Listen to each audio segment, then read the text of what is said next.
Hello everybody, this is Alma Pendragon and we're going to be covering the Second Life Iceberg.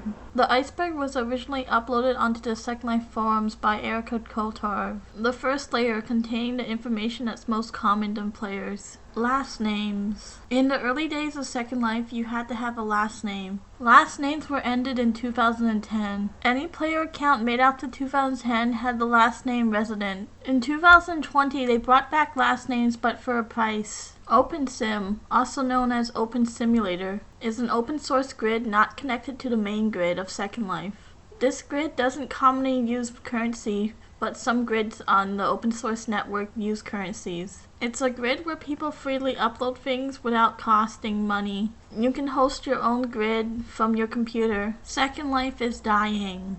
A constantly heard thing said by users of Second Life that Second Life is dying, heard throughout the years of Second Life being online. Google Trends show that Second Life was very popular in 2007. By going through Google Trends, you can see that Second Life is dying, but it still has an active user base of 50,000 people daily. BritBomb started as a troll in Second Life. He made trolling videos on YouTube poking fun at residents. BritBomb was banned off of YouTube and Twitch due to multiple violations. Lyndon Coin is a cryptocurrency that has been speculated that it's going to be starting by next year. Mobile version. There was once heard of development on a mobile version of Second Life for iOS and Android. The project was eventually canned in 2009 until 2020 reopened up again, reimagined as a text-based viewer. It has not been released yet. Matria Dev Kit. One of the most popular bodies for female avatars in Second Life. The dev kit was notoriously known to be hard to get, until the body was ripped and made bootleg kits of it. These kits were known as experimental kits. Philip Rosedale is the founder of Second Life. Second Life released in 2003. It was Philip's dream to create a virtual world that was interconnected throughout the web. On March 14, 2008, he stepped down as the CEO. Eventually, he would leave Lyndon Labs to form a company creating High Fidelity, a competing virtual world. Here's a little trivia. Philip's last name, Rosedale, can only be used by him, and no one else can have his last name. Virtual Secrets is a website that hosts secrets about residents in this world Second Life. Users can submit secrets. Breedables are popular pets in the world of Second Life. Breedables can be traded to other players for lindens. You'll have to feed the breedables by feeding them food, provided by the creator. Some breedables can range to 10,000 lindens. There are some rare breedables that are retired and collectible.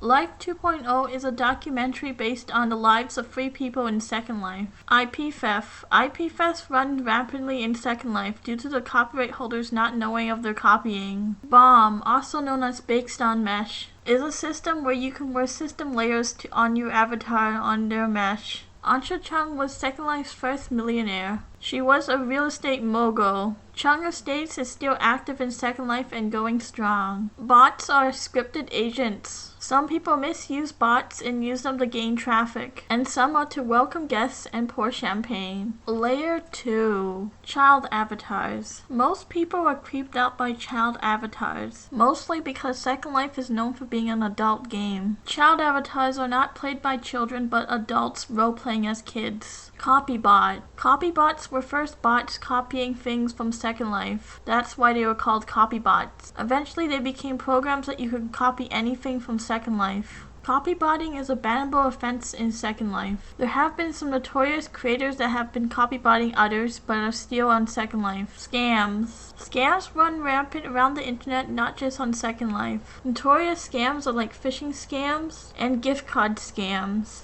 or sometimes random objects given to you. Do not open any random objects someone gives to you. Second Life was initially created as Linden Worlds. It was a sandbox environment created with primitives. It had basic gunplay and far more advanced water physics than today in Second Life. The rig was a machine that would simulate the virtual space, using a machine connected to one's body with multiple monitors that would turn your head ever so slightly. Sadly, the rig is lost by time due to it being in pieces, some in Lyndon Labs and some somewhere in San Francisco. Sandstar was created by Lyndon Labs and was made 2017. Sandstar is a separate virtual world from Second Life. It was made with the money generated from Second Life. That's why Second Life has higher fees now to pay for the expense of the project.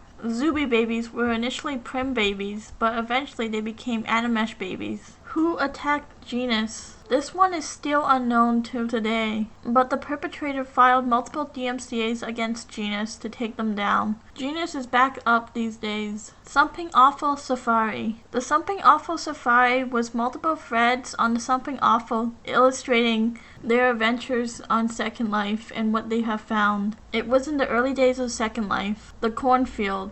The Cornfield was a place that residents who were being bad got sent there by the Lyndons. Your stay can range from a week to a month. The users were stuck in a virtual cornfield, and they could chat among each other about their ban. Eventually, the cornfield became open to the public. You can visit the cornfield by going to the portal park and going to the cornfield. Ralph was a troll in the early days of Second Life. He would come up to users having sex, and he would troll them. Land Baron alts. In the early days of Second Life, land costs were expensive. Many people speculate that the Land Barons were alts of another user, driving up the prices until Linden Labs released more land. CSI New York. There was an episode for Second Life in CSI New York called Down the Rabbit Hole. The synopsis is, there's a murder of a person who looks like their avatar in the game Second Life, and Mac has to go into Second Life and solve the murder. Zindra was a continent restricted to adult content. To get to Zindra, you would have to verify your account. Age. Layer free.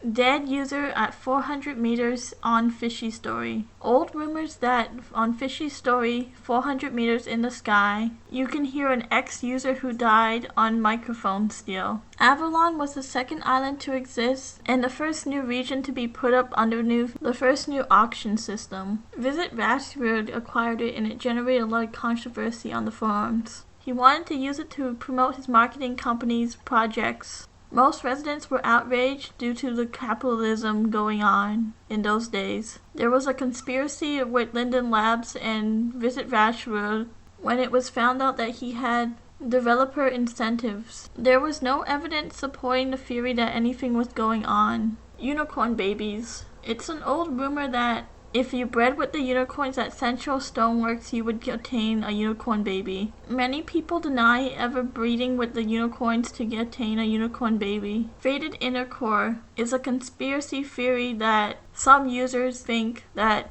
they are getting favoritism from Linden Labs due to their relationships, favoring their businesses. Gore. Gore is a roleplay based on philosophy teacher John Lang's Gore series. The world of Gore is based in Counter-Earth, where men enslave women. Bloodlines is a game in Second Life, where players go around biting each other to gain more names on their soul count list. It's a game that requires Lindens, and some people say it's M-Way for vampires, since there is a lot of multi-level marketing going on for titles and ranks. The Teen Grid was a separate server for teenagers ranging 13 to 17. It was open on February 14, 2005. The Teen Grid was closed on December 31st, 2010. Layer 4. Emotes that kill was a rumor about emotes that could kill avatars permanently on the grid. Second Life is a cult. Some people say that Second Life is a cult due to people logging in constantly and spending time in the virtual world. By that logic, anything could be a cult, but there could be some cults in Second Life. RLV, also known as Restrain Love Viewer, is a system where you can restrain other people, teleport them, blindfold them, stop all movements of the viewer. It's mostly used for bondage in Second Life and slave owning. There was once stories in Second Life of it happening. There were some news reports in 2007.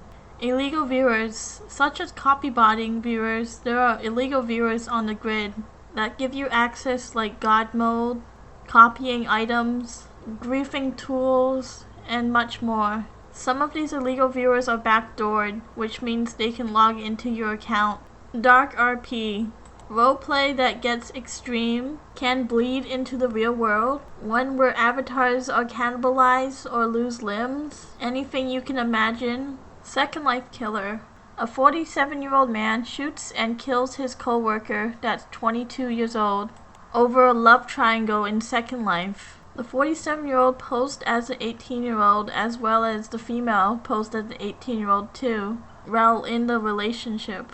The woman used photographs of her daughter to entice the man. The 47-year-old told his co-workers and told his co-worker of 22 years old about the apparent ensnaring of an 18-year-old. A love triangle formed, and eventually, on the 15th of September, the 22-year-old was shot dead.